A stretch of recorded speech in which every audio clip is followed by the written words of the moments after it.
Witam Was serdecznie i zapraszam na kolejne działania serowarskie. Dzisiaj zapleśniały ser, ser w stylu Roquefort, czy polski Roquefort. Wiele jest nazw tego sera, który zawiera tak zwaną zieloną, niebieską pleść w różnych odcieniach. W każdym bądź razie potrzebne będzie do tego dobre mleko.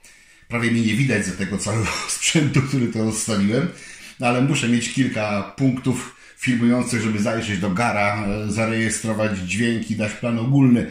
Poza tym mam tutaj 25 litrów mleka w tej beczce. Jest to mleko prosto od krowy i takie najlepsze. Ale w ostateczności można użyć sklepowego mleka świeżego, jeżeli nie ma dostępu do mleka gospodarskiego, a szczerze takie mleko polecam. Zestaw standardowy. Warnik 30 litrów, garnek 25 litrów w warniku, czyli duży gar z płaszczem wodnym. Około 23 litrów mleka tutaj zmieszczą i będę podgrzewał. Dzięki takiemu układowi nie mam żadnego niebezpieczeństwa, że coś tutaj przypalę, nawet gdybym rzadko mieszał, bo garnek w płaszczu wodnym, tak jak garnek do mleka, ma takie właśnie właściwości. Do tego będzie potrzebna oczywiście chlorek wapnia, podpuszczka, to na późniejszym etapie, na wcześniejszym 2 rodzaje bakterii. Do tego sera bakterie oznaczone jako RQ i MST, najlepsze. W każdym razie jakieś mezotermofilne bakterie, jeżeli nie macie MST, i konkretne właśnie pleśnie do tego sera. Nazwę tutaj gdzieś Wam umieszczę łacińską, żeby nie było wątpliwości, nie będę sobie języka łamał. Jak już uzyskam skrzep, który pokroję, zresztą wszystko będę na bieżąco, bo to nie szkoda czasu, żebym ja teraz opowiadał. Na bieżąco w narracji będę mówił, co po kolei robię. Teraz tylko tyle, że wszystko jest dookoła gdzieś przygotowane, jakieś łychy do krojenia, do mieszania. Potrzebne będą foremki tego typu. Nie muszą być dokładnie takie, ale tego typu ja mam przygotowane tutaj 2 wielkości, bo tak naprawdę nie wiem dokładnie, ile tego sera wyjdzie. Potrzeba też będzie dość sporo chust serowarskich, jakiś mały skrawek, ale to mam też i większe.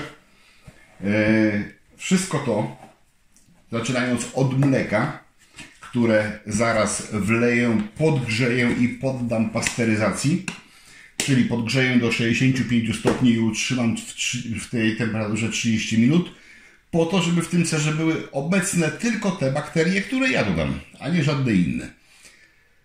W związku z tym, że pasteryzuję mleko, to muszę też zrobić porządek ze wszystkim całym sprzętem, foremkami, chustami serowarskimi, które będę używał, więc to wszystko muszę w czasie, kiedy się będzie mleko pasteryzowało, wszystko pomyć, następnie wrzucić do jakiegoś gara, podgrzać właśnie tak do 70 stopni, żeby mieć ten sam efekt co tutaj, czyli unicestwienia niepożądanych bakcyli, które mogłyby na foremkach czy na chustach gdzieś przetrwać.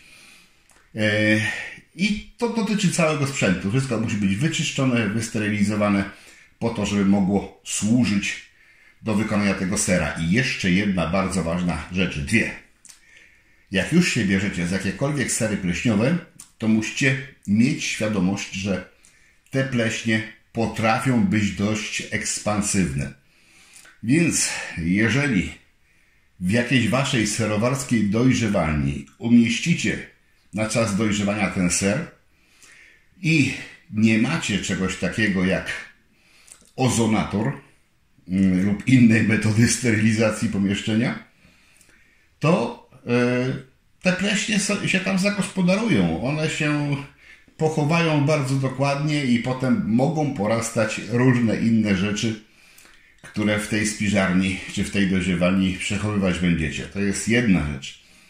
Więc albo naprawdę bardzo uważać, trzymać to w osobnych pojemnikach, starać się to izolować, ale takie środki zaradcze są tylko częściowo mogą tylko złagodzić sprawę, ale nie utrzymają akurat tej pleśni w ryzach, dlatego że do dojrzewania tego sera jest niezbędny dostęp powietrza, więc nie możemy tego zamknąć i powietrza nie dopuścić. Więc rozpełznie to się. Jak już robię taki ser, to właśnie robię go większą ilość, żeby mi starczył go na trochę dłużej. Po zakończeniu jego dojrzewania pozamykam już w pudełkach, będę trzymał w lodówce i na bieżąco tylko ten kawałek, który zjadał, a całą dojrzewalnię puszczę ozonator, żeby wyczyścić, zdezynfekować, odkazić całe pomieszczenie, żeby mogło służyć innym celom. Druga rzecz. Można z pozostałości, czyli z serwatki, wykonywać też ricotę po takim serze, ale należy pamiętać, że to są bardzo szczególne bakterie i to właśnie dodatek pleśni, więc to może mieć wpływ na smak tego sera. Co prawda w wykonywaniu ricotty podgrzewamy to bardzo wysoko, do wysokiej temperatury, więc wszystko to ubijemy, ale przez jakiś czas to wszystko w mleku będzie egzystowało, rezydowało i może mieć też jakiś posmak w końcowym produkcie i możemy go wyczuć, ci, którzy są bardziej wyczuleni, więc też należy mieć to na uwadze. Chyba dosyć gadania. Wlewam mleko, pasteryzuję, studzę, wszystkie tam temperatury, parametry będę podawał, a szczegóły pod filmem, link w opisie jest do bloga, tam są szczegóły, ile, czego, jakie czasy, jakie temperatury, żeby za dużo tutaj nie gadać. Działanie serowarskie, no to wiele godzin pracy przede mną, zwłaszcza przy takiej ilości, no ale domowy ser, nic lepszego nie ma, no oprócz domowych wędlin i innych domowych wyrobów. Takie już jest moje nastawienie do życia. No dobra, działam po kolei, będę opowiadał. Na razie muszę pozabierać trochę rzeczy ze stołu. Mieszam, by rozprowadzić gromadzącą się na wierzchu śmietanę.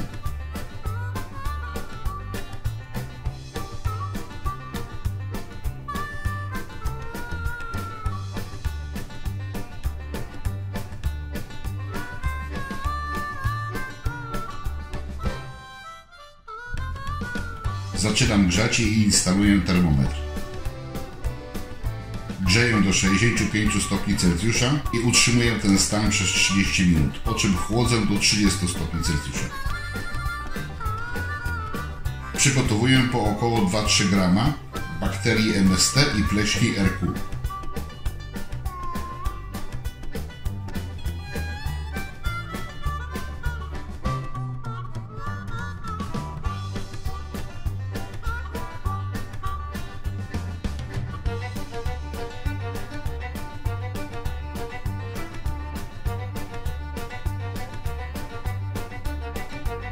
Rozsypuję je na powierzchni, a po 2 minutach dokładnie mieszam.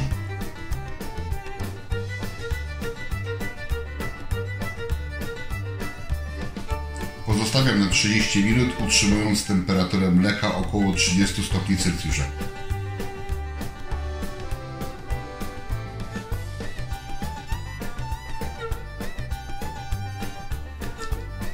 Po tym czasie przygotowuję roztwór 2,3 g chlorku wapnia i 1 g podpuszczki suchej. Woda przygotowana i ostudzona w ilości 50-70 ml. Mieszam, zaczynając od podpuszczki.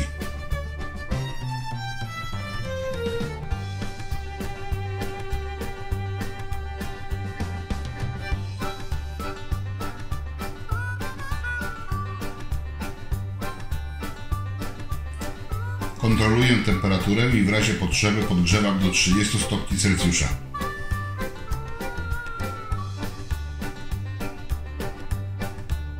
Wlewam roztwór chlorku do mleka, mieszam, następnie dodaję podpuszczkę i ponownie dokładnie mieszam.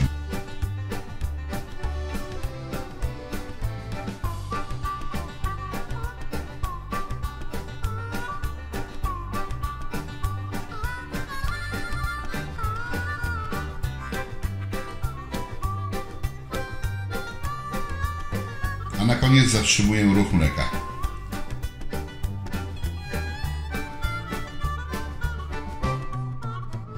Pozostawiam mleko na 90 do 120 minut. Pierwszy raz jakość skrzepu sprawdzam po 90 minutach i jak jest słaby, to wydłużam czas. Skrzep w tym serze i tak będzie delikatniejszy, więc kroję i mieszam go ostrożnie. Kroję najpierw w pionie i w poziomie, a później w kilku płaszczyznach skośnych.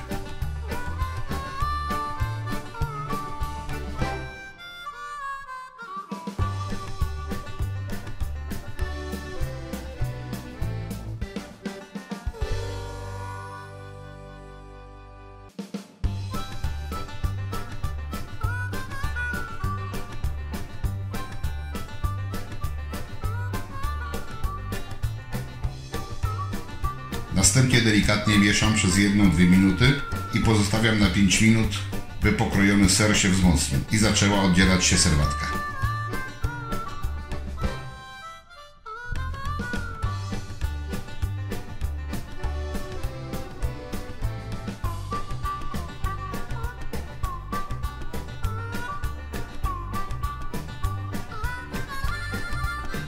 Zgromadzoną na powierzchni serwatkę odbieram, ale bez naciskania, delikatnie.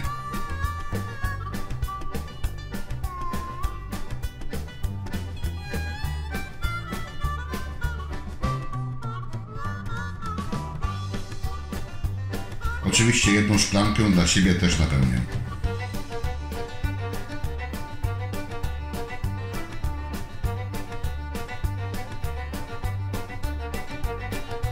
Przygotowuję formy, wykładam chustami. Do nich będę wykładał ser, by dalej uwalniał serwatkę.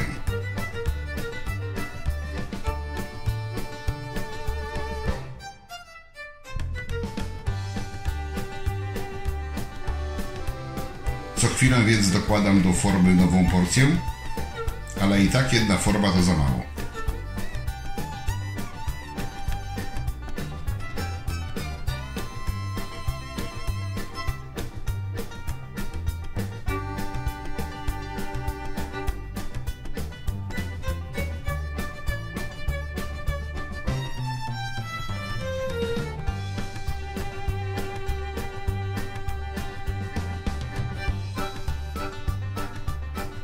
Serwatkę można też odbierać w trakcie wybierania sera.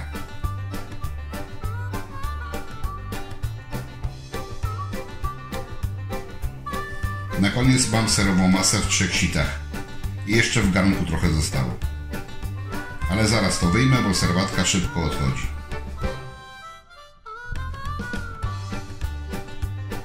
Masę serowarską zgromadzoną w dużej serowarskiej chuście wieszam na kijku, by dalej ociekała przez 30-40 minut.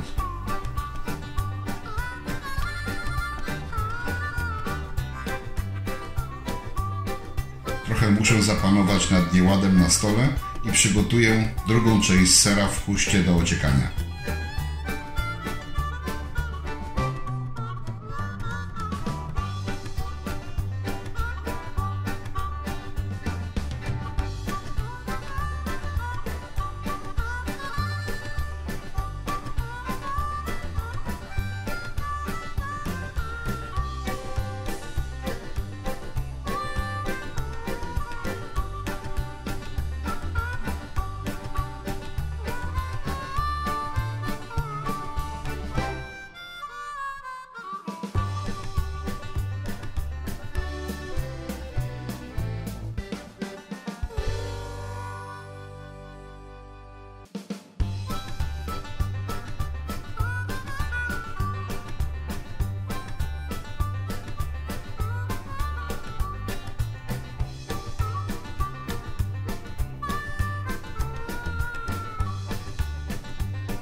Kolejny etap to lekkie prasowanie. Łączę obie części serowej masy w jedną. Jest w serze jeszcze sporo serwatki.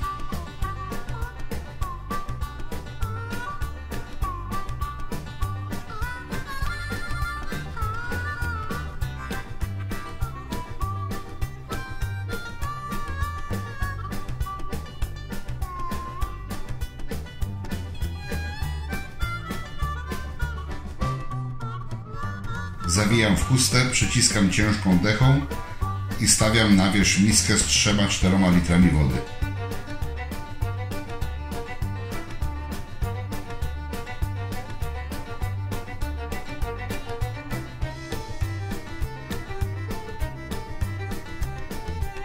Czas prasowania 10-12 godzin w temperaturze pokojowej.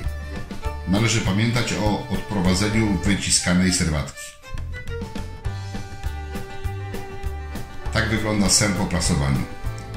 Przywilej domowego serowara, próbowanie na każdym etapie produkcji. Rozdrabniam ser na takie kawałki.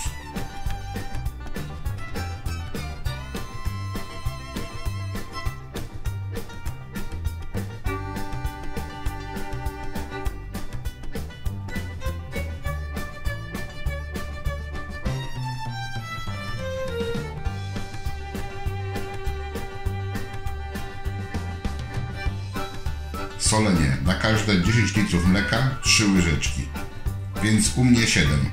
Dodaję po jednej łyżeczce i za każdym razem mieszam.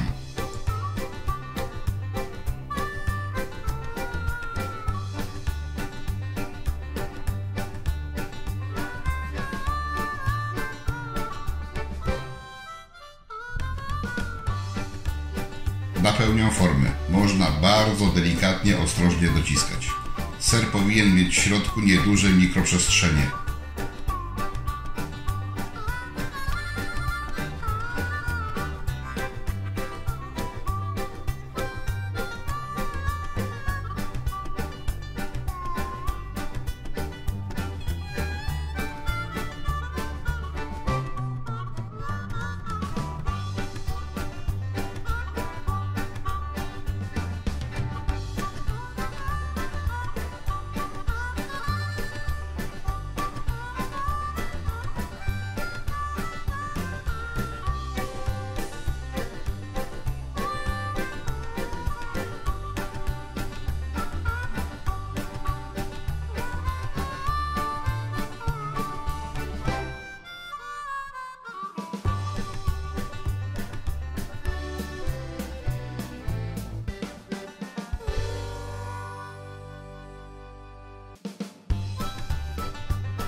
Łyżeczki są bez znaczenia, tylko dociskają chustę.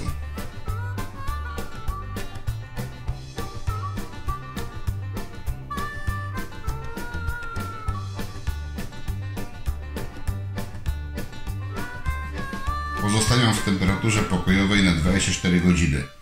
Obracam całą formę co 4-5 godzin. W tym czasie ser może wciąż oddawać serwatkę. Po dobie wyjmuję ser z forem i zostawiam na kolejne 24 godziny w temperaturze pokojowej w celu obsuszenia. Obracam w tym czasie 2-3 razy.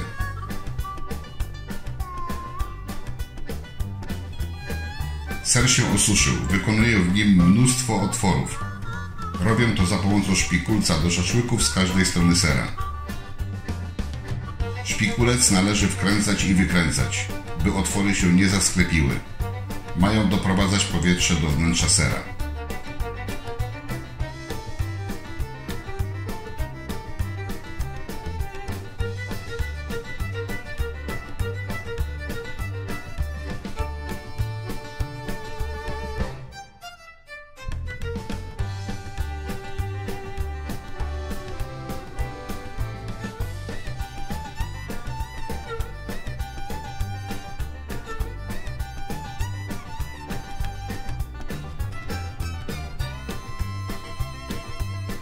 Sery przykrywam misą.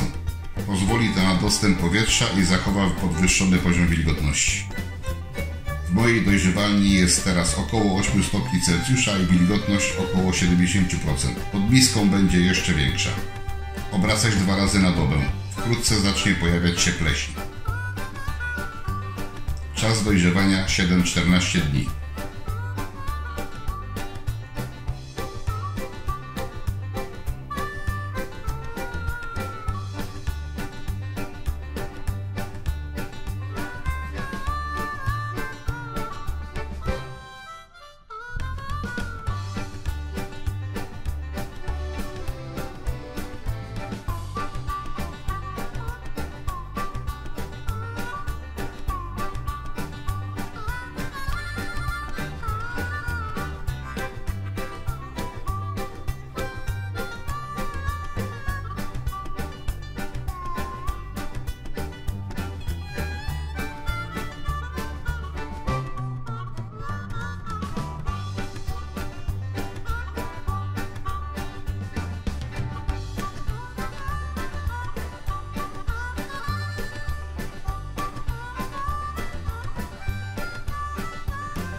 Mam swój serek ładnie spleśniały, że tak powiem. I nie powstrzymam się, kawałeczki muszę zaraz łapać. Jak się równomiernie pokryje szlachetną pleśnią, to jest to taki sygnał, że to jest początek jego drogi. Może się okazać, że do środka jeszcze niezbyt dobrze ta pleśń wnikła. Zwłaszcza jeżeli otwory były wykonane nieprawidłowo. Ważne jest to właśnie, żeby wbijać ten kijek i go wyjmować wkręcając, że tak powiem, żeby te otwory i dostęp powietrza był właściwy, żeby nie za mocno ugniatać ten ser. Dlatego, że te właśnie pory powietrzne, te wszystkie nieszczelności, które w tym serze są, sprzyjają rozwojowi pleśni w środku. Jeżeli tej pleśni w środku macie za mało, to znaczy się, że albo otwory się zasklepiły, albo właśnie, że się za mocno ten ser ściskali, albo tych otworów było zrobione za mało. One powinny być tak właśnie w odległości 2 cm jeden od jednego. To jest najlepiej tak gęsto zrobić. Albo mniejsze kawałki sera robić. To już zależy od Was. Ja zrobiłem z dużej ilości mleka, więc mam 2 takie. Od tego momentu, kiedy się całkowicie równomiernie pokryje pleśnią, można to trzymać jeszcze kilka dni do tygodnia. Powinno być ok. W ogóle cały ten proces pleśnienia nie powinien być krótszy niż tydzień i raczej nie dłuższy niż 2 tygodnie. Zależy to od kondycji pleśni, od temperatury, od poziomu wilgotności. Zmiennych jest wiele, także trzeba patrzeć na objawy. No, w końcu muszę spróbować tak większy kawałeczek, a nie taki mały.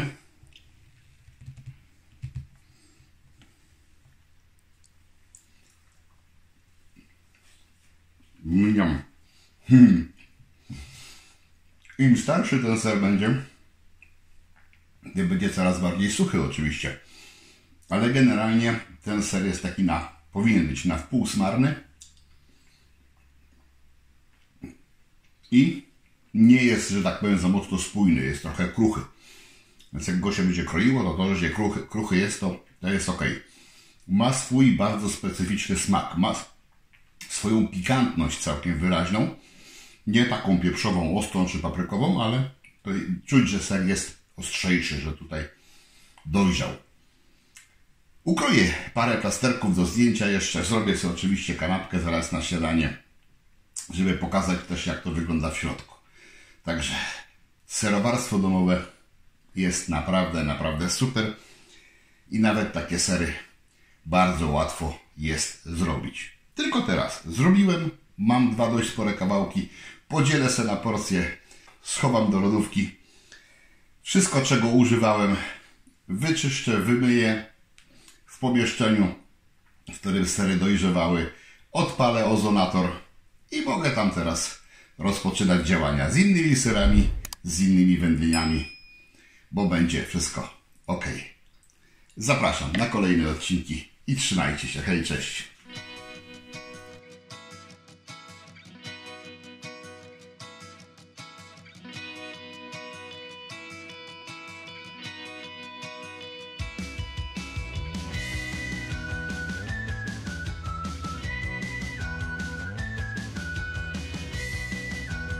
Poporcjowany ser pakować w papier i w metalową folię. Można też próżniowo, ale to tylko na chwilę, żeby dać komuś. Ten ser potrzebuje dostępu powietrza.